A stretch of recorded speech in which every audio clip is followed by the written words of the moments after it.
Hi everyone, Dr. Pingle here. I wanted to show sort of an easy way, a couple of easy ways to extract out the, the lower 48 states in the data set. So this is the cartographic boundary file from the U.S. Census. It's 1 to 20 million scale intended for a map at that resolution, and you can see kind of down at the bottom here that we're ballpark in that range. This isn't the actual layout, so this might change a little bit depending on those dimensions, but we are in that zone. The problem is that we have other bits in our maps. If we wanted to make a map of the lower 48 and chose an aspect ratio, maybe something like 16 by 9 or something like that, there's a good chance that we're going to get some of Puerto Rico in here or Alaska if we're not careful. So there's a couple of easy ways to do this, and I wanted to show you what those look like. The first thing that you can actually do is you can go into Edit and you can open your attribute table, and you literally can go in and delete places that you don't want. So if we sort this ascending and select Alaska, you can see bits of it being selected up here. We can delete that whole row, and then Alaska will go away. So that's one way to do it. If this isn't your data set, then maybe that's, or you could download it again or whatever, something like this. That's a not so unreasonable thing to do. If we hit Control Z, we're just going to bring that back and undo it. That's a fairly destructive way to get rid of that. Another way to do it that's a little bit nicer is to go into the definition query.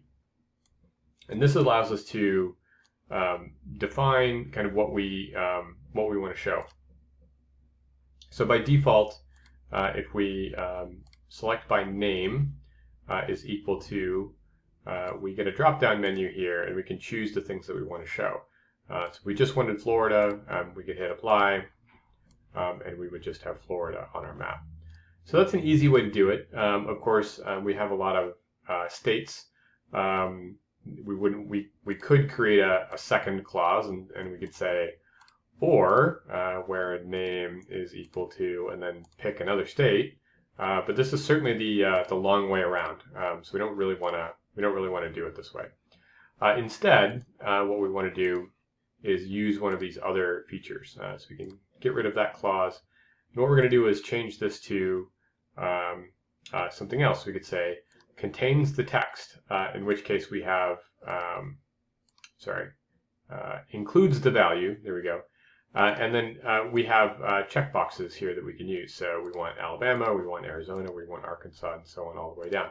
We could hit apply here. Again, that's a little bit the long way around, but it would work.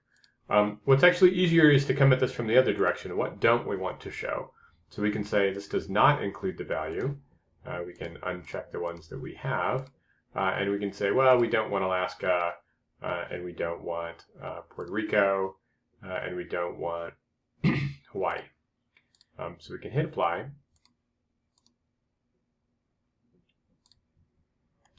And as we zoom out, you can see that everything else is kind of gone. And what we're left with is just the lower 48. Another way to put lower 48 in geography is the contiguous United States. So CONUS is the abbreviation for that.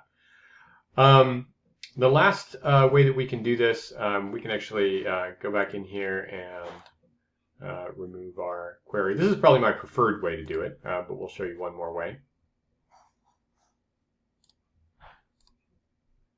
There's everything back again. Another nice way to do it is just to use the selection tool. Select the things that you want. If you right-click here, you can easily export this data by saying Export Features, and then by default, it's only going to use the selected records. Most of the time, this is a really great thing. Once in a while, you'll make a mistake and have something selected and only export one thing. So you do have to watch it, but you can turn it off if you want. In this case, this is exactly what I want. I only want those. Why 49 and not 48? Because the District of Columbia is on our list, and so that's got its own polygon as well. This is our output feature class. When you're saving these, you'll notice that this is actually saving to a default geodatabase. If you are at the school computers, though, you'll notice that this is actually on the C drive. So this won't be there when you log out and come back again, because those are destructive virtual machines. They get destroyed when you log out and created anew when you log back in. So we don't want to do that.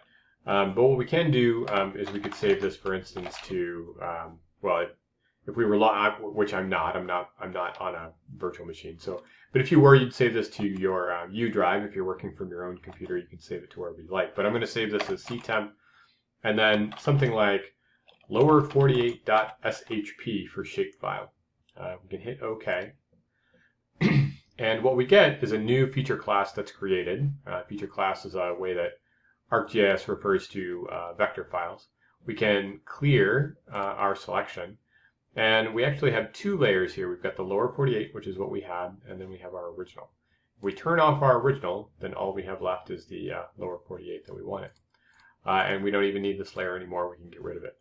So that's kind of a handy sort of non-destructive way, in the sense that we still have our original data set, but we've made a version of that that we can use instead. But the definition query is sort of the best of both worlds, because we neither destroy anything, nor do we have to worry about having extra copies of things. So that would be my recommendation. So there's a quick video on just getting to the lower 48. Thanks, everybody. We'll see you next time.